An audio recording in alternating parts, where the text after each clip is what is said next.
बिस्मिल्लाहिर्रहमानिर्रहीम। हर दिल हदायत की तलाश में होता है और हर मुसाफिर अपनी मंजिल का मुंतज़िर। कभी कभी अल्लाह ताला हदायत का ज़रिया एक छोटा सा ख़त भी बना देता है। आइए शुरू करते हैं ख़त जन्नत की 5वीं किस्त। अगले दिन ज़रून ने किसी बहाने से छुट्टी ली और जलाल से मिलने शहर के पुराने हिस्से की एक छोटी सी मस्जिद के करीब पहुंचा। वो जगह जहाँ दोनों अक्सर अहम बातें किया करते थे, दोनों पुरसुकून बगैर किसी की नज़र के। जलाल पहले से वहाँ मौजूद था। चेहरे पर तशवीश साफ झलक रही थी। तुम्हें कॉल आई? इसने पूछते ही कहा। हाँ, ज़रून ने सर हिलाया। एक बुरी आवाज़ कह रही थी, अब वक्त आ गया है कि हम मिलें। जलाल, मुझे नहीं पता वो कौन था, मगर उसकी आवाज़ में कुछ ऐसा था जैसे वो बरसों से इस लम्हे का इंतज़ार कर रहा हो। जलाल कुछ देर खामोश रहा, फिर आहिस्ता से बोला, ज़रून, मुझे कुछ बताना है और शायद तुम्हें ये पसंद ना आए। इसने अपनी जेब से एक पुरानी तस्वीर निकाली और ज़रून को दिखाई। ये तस्वीर मुझे पिछले हफ्ते एक पुरानी कागजात के डीलर से मिली जब मैं तुम्हारे ख़ानदान की तारीख खोजने की कोशिश कर रहा था। तस्वीर में एक दरमियानी उम्र का आदमी था, सख्त चेहरा, तेज़ नज़रें, एक पुराने दफ्तर में खड़ा। ज़रून ने तस्वीर को गौर से देखा और इसके चेहरे पर पहचान की झलक उभरी। ये वही है जो हमारे बचपन में कभी कभार हमारे घर आया करता था, ज़रून ने आहिस्ता से कहा। इसकी याददाश्त में धुंधली तस्वीरें साफ होने लगीं। मेरे वालिद इसे साहब कहकर बुलाते थे। वो हमेशा खुफिया बातें किया करते और जब भी मैं कमरे में जाता वो खामोश हो जाते। इसका नाम शहजाद कुरैशी है, जलाल ने बताया, और मेरी तहकीक के मुताबिक ये बरसों पहले तौसीफ मलिक के वालिद का सबसे करीबी साथी था। वो शख्स जिसने तुम्हारे दादा के खिलाफ इस ज़मीनी तनाज़े में गवाही दी थी, झूठी गवाही। ज़रून के चेहरे का रंग बदल गया। तो यही वो शख्स है जिसने मेरे ख़ानदान को तबाह किया? शायद, जलाल ने एहतियात से कहा, मगर ज़रून, एक बात और है। मेरी इतलात के मुताबिक शहजाद कुरैशी अभी ज़िंदा है और वो इस शहर में वापस आ चुका है, और मुझे शबह है कि ये वही आवाज़ थी जिसने तुम्हें कॉल की। इसी वक्त शहर के दूसरे कोने में एक पुराने शानदार मगर वीरान दफ्तर में एक बुरा आदमी खिड़की से बाहर देख रहा था। इसके हाथ में फ़ोन था। इसके चेहरे पर एक अजीब हिसाब चुकाने वाली मुस्कुराहट थी। इसका फ़ोन बजा। इसने कॉल रिसीव की। दूसरी तरफ तौसीफ मलिक की आवाज़ थी। शहजाद साहब, आपने वादा किया था कि इस लड़के को दूर रखेंगे, पास नहीं आने देंगे। अब वो मेरे भाई के घर में रह रहा है और आहिस्ता आहिस्ता सब कुछ खुलता जा रहा है। तौसीफ की आवाज़ में गुस्सा और खौफ दोनों थे। शहजाद कुरैशी मुस्कुराया, एक ऐसी मुस्कुराहट जिसमें बरसों पुराना एहसास छुपा था। तौसीफ बेटा, कभी कभार पुराने खेल को नए सिरे से खेलना पड़ता है ताकि इसका अंजाम हमेशा के लिए तय हो जाए। इसने ठहर ठहर कर कहा, फिक्र मत करो, ज़रून को वही मिलेगा जो इसके ख़ानदान का मुकद्दर था, तबाही, और इसके साथ तुम्हारा राज भी हमेशा के लिए दफन रहेगा। आयशा इस दिन मामूल से थोड़ा जल्दी मलिक हाउस पहुंच गई थी। ज़ारा अभी तैयार हो रही थी, इसलिए आयशा ने सोचा कि लाइब्रेरी में बैठकर इंतज़ार करे, जहां वो अक्सर कोई किताब पढ़ लिया करती थी। लाइब्रेरी के साथ महल का एक छोटा सा स्टडी रूम था जिसका दरवाज़ा हल्का सा खुला था। जैसे ही आयशा अंदर जाने लगी, इसने तौसीफ मलिक की आवाज़ सुनी, धबी मगर वाज़िया। फ़ोन पर बात करते हुए आयशा के कदम रुक गए। कुछ फितरी तजस्सुस और कुछ वो खदशा जो पिछले कई दिनों से इसके दिल में पल रहा था, इसे वही रोक गया। नहीं, अभी नहीं शहजाद साहब, आरिफ को अभी कुछ पता नहीं चलना चाहिए। तौसीफ की आवाज़ में घबराहट थी। ज़रून को घर से निकालना होगा जितनी जल्दी मुमकिन हो, वरना सब कुछ खुल जाएगा। मेरी सारी ज़िंदगी की मेहनत सब मिट्टी में मिल जाएगी। आयशा का दिल ज़ोर से धड़कने लगा। इसने सांस रोककर मज़ीद सुना, وہ لڑکی زارا بہت زیادہ سوال کرنے لگی۔ توصیف نے آگے کہا، اور امی کی طبیعت والے واقعے کے بعد سے میں ڈرا ہوا ہوں کہ کہیں وہ مکمل ہوش میں آ کر سب کچھ نہ بتا دیں۔ ہمیں کوئی حل نکالنا ہوگا، جلد از جلد۔ فون بند ہونے کی آواز آئی اور عائشہ فوراً پیچھے ہٹ کر لائبریری کے دوسرے کونے میں چلی گئی۔ اپنی دھڑکنوں کو قابو میں کرنے کی کوشش کر رہی تھی۔ کچھ ہی لمحوں بعد توصیف ملک اسٹڈی روم سے نکلے۔ ان کے چہرے پر وہی مانوس مصنوعی مسکراہٹ سجی تھی، جیسے کچھ ہوا ہی نہ ہو۔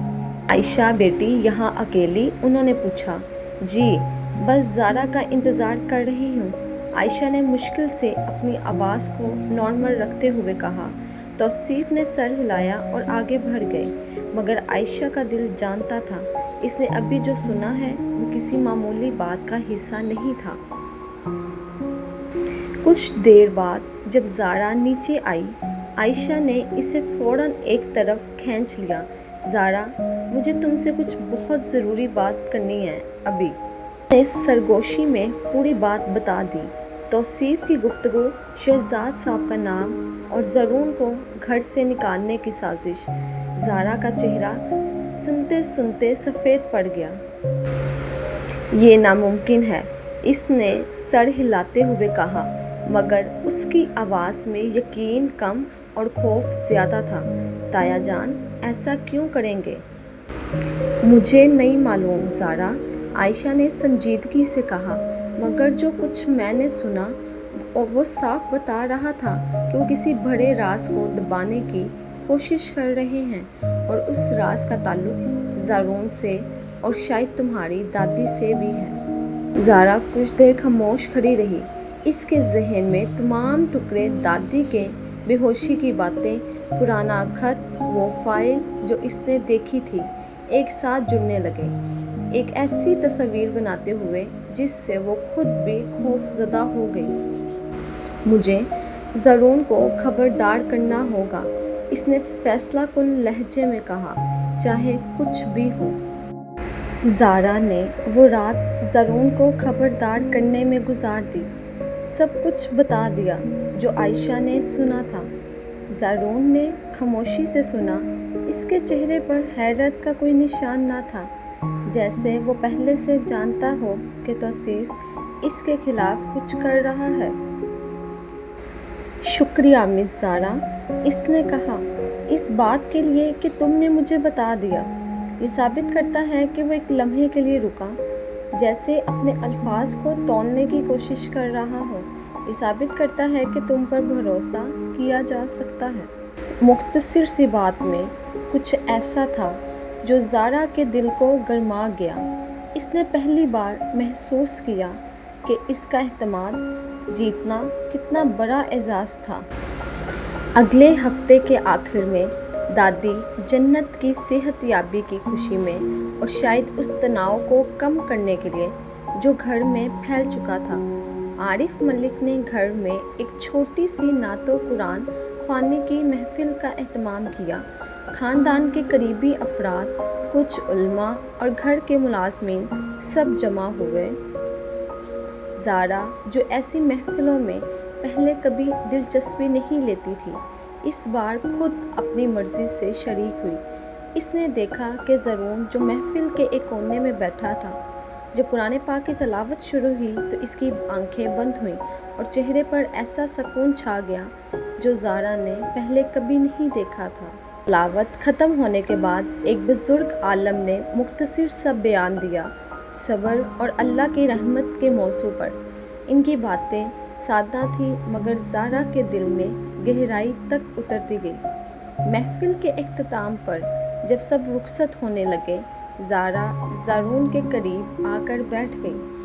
مجھے اچھا لگا، آج اس نے آہستہ سے کہا، پہلی بار مجھے لگا کہ دین کوئی بوجھ نہیں بلکہ ایک گھر جیسا احساس ہے، ایک ایسی جگہ جہاں انسان واپس آ سکتا ہے۔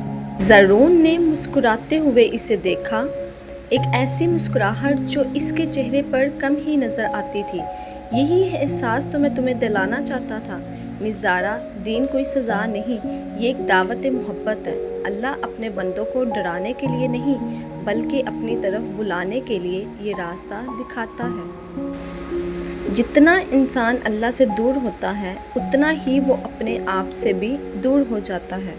ज़रून ने आहिस्ता से मज़ीद कहा, और जब वो वापस लौटता है तो दरअसल वो अपने आप को ही वापस पाता है। ज़ारा कुछ देर खामोश बैठी रही, इस जुमले को दिल में उतारती हुई। इसे लगा जैसे बरसों से भटकी हुई ज़ारा आहिस्ता आहिस्ता अपने आप को दोबारा ढूंढ रही है। महफिल के बाद रात गए, जब सब सोने की तैयारी में थे, आयशा का फ़ोन बजा। इसने कॉल रिसीव की और दूसरी तरफ से हीरा की आवाज़ आई, ज़ारा की वही पुरानी सहेली जिससे वो कई हफ्तों से दूर थी। आयशा, मुझे ज़ारा का नंबर नहीं मिल रहा, क्या वो अब भी वही नंबर इस्तेमाल करती है? हीरा ने पूछा। हम लोग अगले वीकेंड पर एक बड़ी पार्टी रख रहे हैं, ज़ारा के बगैर अधूरी लगेगी, और कुछ और पुराने दोस्त भी वापस आ रहे हैं, वो सब जिन्हें ज़ारा बहुत मिस करती थी। आयशा के माथे पर तशवीश की लकीरें उभर आईं। इसने फ़ोन बंद किया और कुछ देर खामोश बैठी रही। इसके दिल में एक अनजाना सा खौफ जाग उठा। खुदा करे ज़ारा इस बार मजबूत रहे, इसने आहिस्ता से खुद से कहा। खते जन्नत के इस सफ़र में हमारा साथ देने का शुक्रिया। अगर आप चाहते हैं कि नई किस्त सबसे पहले आप तक पहुंचे तो अभी चैनल को सब्सक्राइब करें और अपनी राय कमेंट्स में ज़रूर बताएं। इंशाल्लाह अगली किस्त में फिर मुलाकात होगी।